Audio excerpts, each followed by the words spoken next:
Alright my friends, my name is Jack Billings and I'm the CEO and founder of Shed Knives, and today I'm going to be doing a custom knife. This is fantastic. So let me tell you a little bit about this before I get into the actual knife making portion.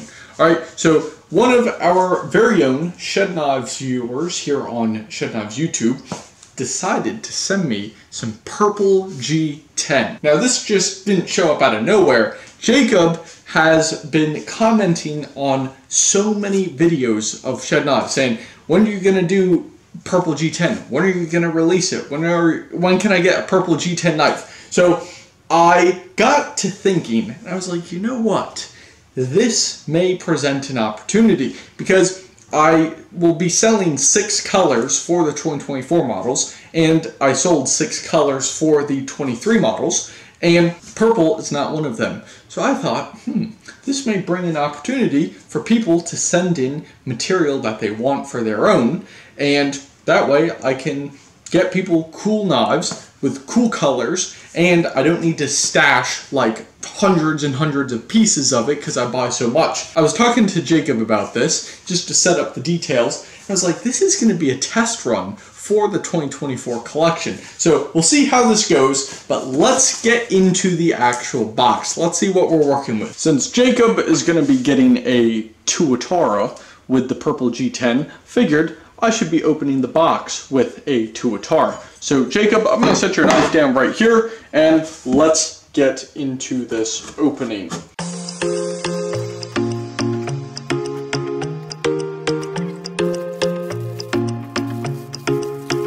That's a lot of wrapping. Here we go, here we go. Perfect. So here is the purple G10. I'll tell you, I've never worked with purple G10 or really most purple materials like this. So this is a first for the color. So what I did, I said to Jacob that I need 1/4 inch material and I need at least 12 inches by 3 inches to do your scales for this particular knife. So those are the 3 dimensions: 1/4 inch, 12 inches, 3 inches. So that way I can get a fantastic set of scales done, and that way I'm not like really stressing over, do I have enough material? So if you are interested in this, there you go. There's step number 1. And let's check this out. So he did mention that one side is very shiny and then the other side is kind of rough. Well, this is, I'll be honest, I don't know. What I do know is that this is an unfinished side and this is more finished. I don't know. I've never really asked what this is, but maybe you guys will know. All I know about G10 is how to work it and how to make some pretty cool knives. So maybe you guys can educate me on this one down in the comments. Alright, so I'm going to get my gear on, get everything set up, and yeah, I'm going to narrate this from here. And Jacob, I'm looking forward to getting an awesome 2023 Shed Knives Tuatara done in this purple G10. So let's get into it. Alrighty, first things first, we got to get this purple G10 traced out on the bench vise. So I've got my 2023 Tuatara mounted. This is going to get the general shape in so I can cut this out with the bandsaw so I can grind it, all that good stuff. Also, those clamps that I just used, those are really, really, really helpful when it comes to getting all angles of the knife design. So this is just something I use. I have a CNC machine that will be doing this for the 2024 models, but in the meantime, and really for all of 2023, this is how I've been doing it. Just gets everything perfect match, ready to go, and yeah, there we go. Check that out. Next, we need to go ahead and drill this bad boy up. We got to get the drill, putting in the right drill bits, and make sure you have sharp drill bits. That's very important as well, because G10 likes to dull metal, specifically drill bits. So you gotta have some sharp ones. I always sharpen mine after, I'd say, every dozen or so scales I do, just for that extra sharp cut. So there we go, doing the counter bore as well. Check that out. Very nice. And now to the bandsaw. where I'm gonna shape this thing up, get this really mounted, or at least get it ready to be mounted. So I gotta cut it down. Also, this orange piece, this is extra G10 I used. This is a nice push stick because, oh my goodness, the amount of times I almost cut myself on this bandsaw was stopped pretty much because of this push stick. So make sure you have a push stick if you are going to be doing any stuff like this. And notice how I'm taking my time.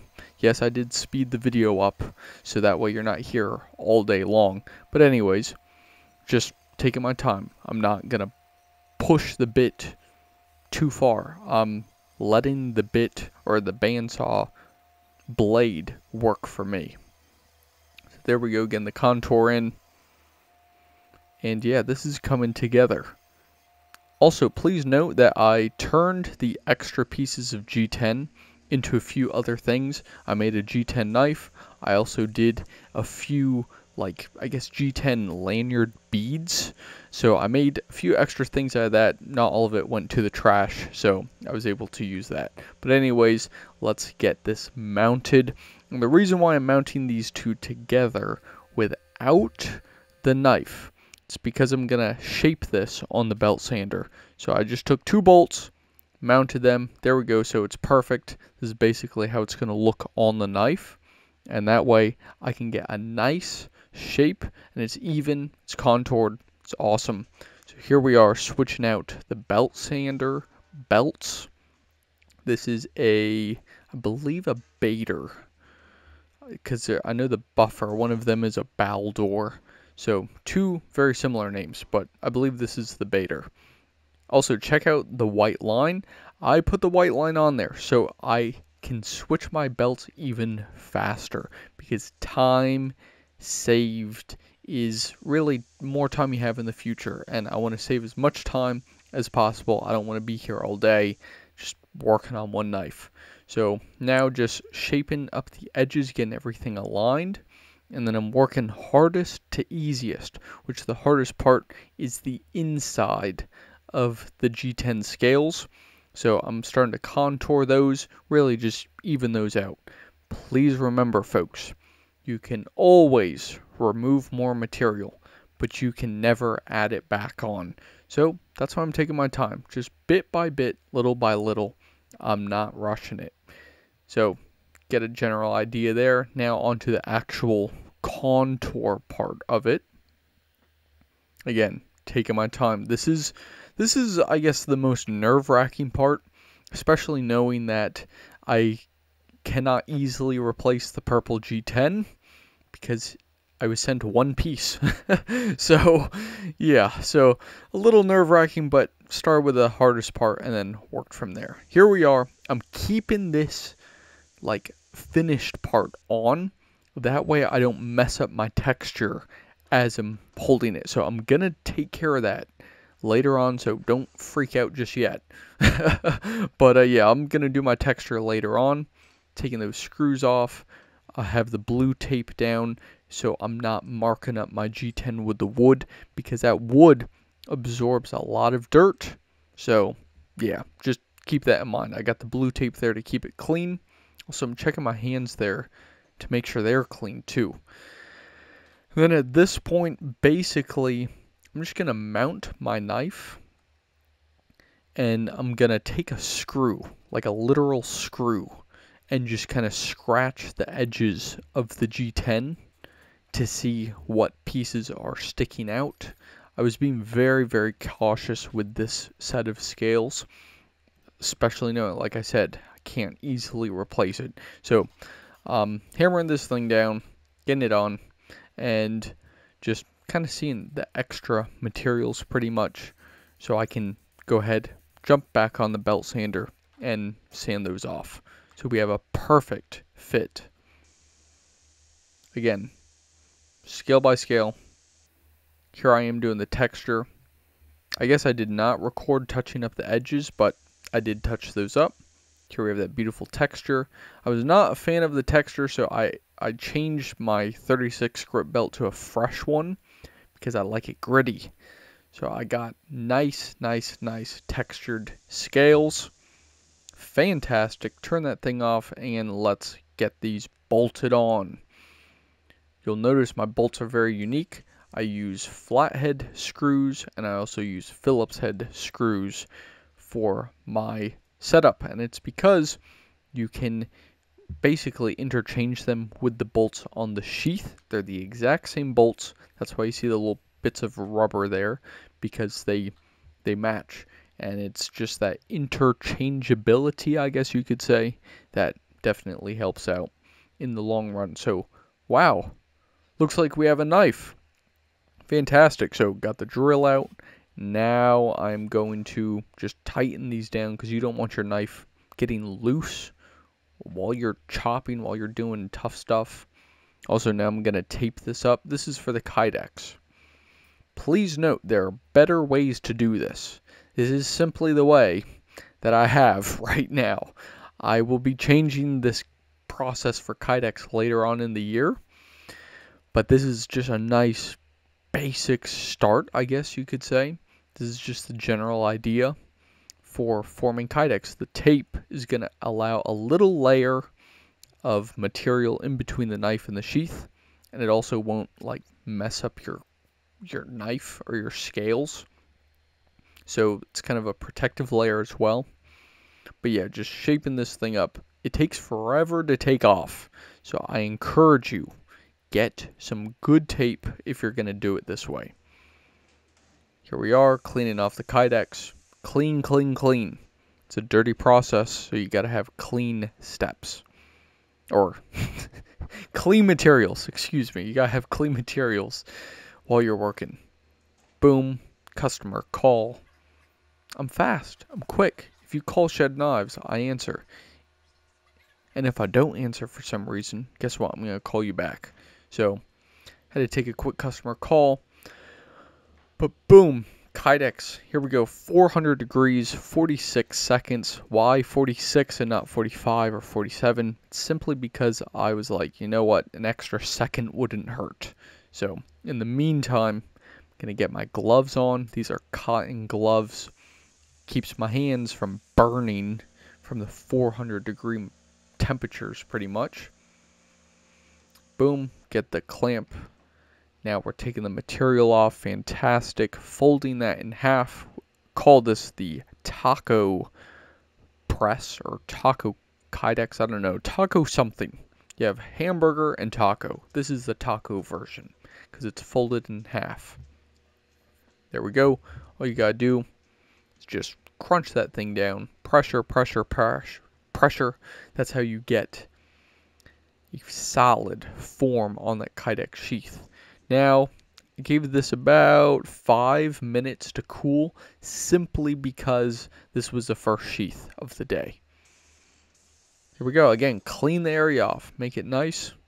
Any extra materials I'm not going to use, set those to the side. Now, I'm taking a pre-drawn Tuatara sheath template pretty much, and that just serves as a good base because I know that's what I want my sheath to look like, so I don't have to one-off it every single time. Cut that out. Now again, back to the drill press.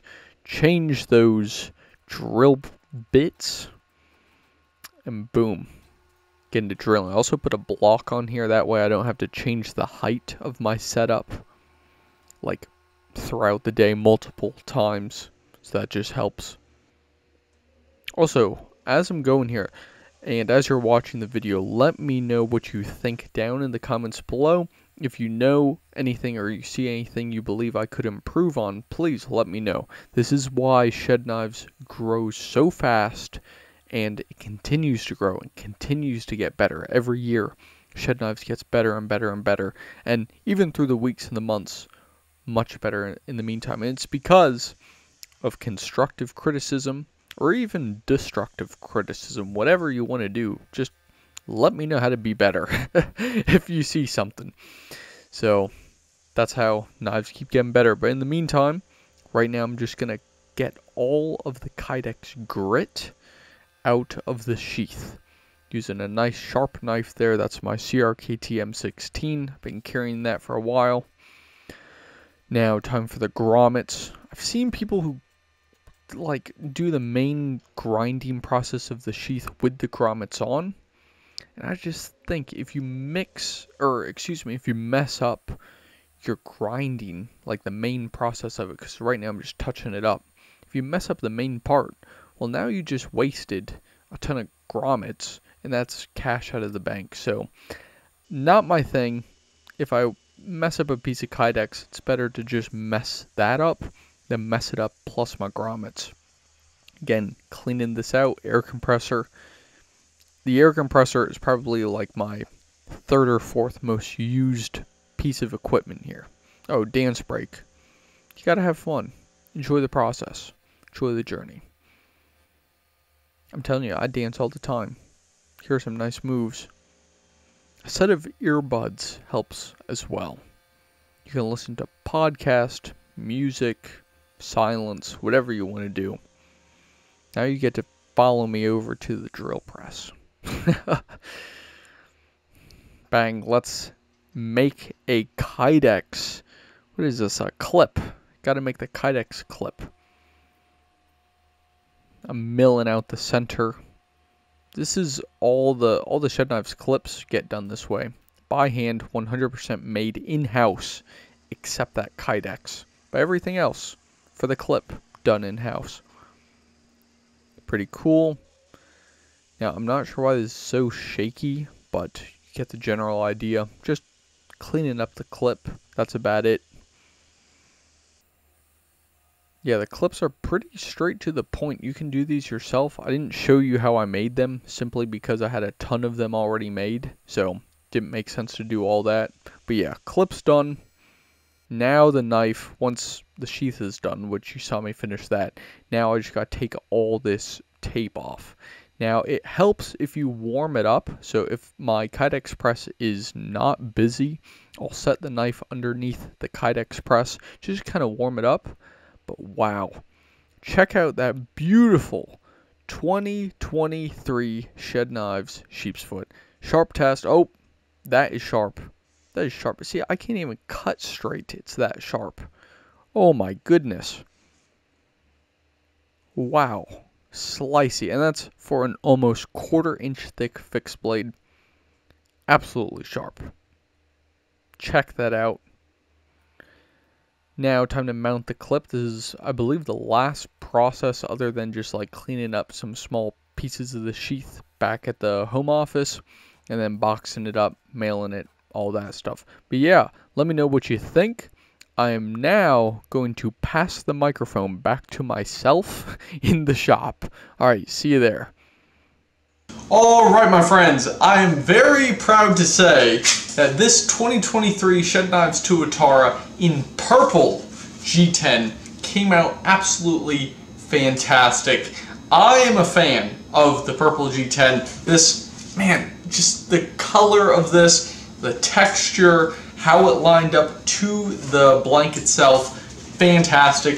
Kydex sheath with the Kydex clip, as always with every shedknives knife headed out, so fantastic. And just for the details on this knife, because I don't believe I went over them, this is the shedknives Tuatara, specifically the 2023 shedknives Tuatara, available on shedknives.com. It's almost a 1/4 inch thick at 0.227 inches, so just under the 1/4 inch mark. 154 cm steel, hollow grind on this blade. Extremely sharp. Let me grab my piece of paper to do this again. I know I already showed this off, but wow. Absolutely sharp. Fantastic. I love it. I love it. So Jacob, here you go. I'm going to get this into the mail as soon as possible, box this thing up, get this out ready for you, and I hope you enjoy your new 2023 Tuatara. If you're interested in getting one of these for yourself, go to shedknives.com. I'll put a link in the description where you can get your own 2023 shedknives Tuatara. I have 6 colors available for the 2023 collection: Sear Orange, Day Glow, Tiffany Blue, Coyote Tan, OD Green, and Midnight Black. All of these are available for the 2023 collection. Now, if you want to do a custom color like this, send me an email, sales@shedknives.com, so I can get you the correct dimensions for the specific knife model you want. I have just a few left from the last batch of the 2023 models left. Several models have already gone out of stock, but as of right now, the Tuatara is available. So go, again, shedknives.com, check it out. If you like knife videos like this, go ahead, hit the subscribe button, so that way you can join the Shed Knives movement. Thank you all for watching. My name is Jack, I make knives, and I'll see you in the next one.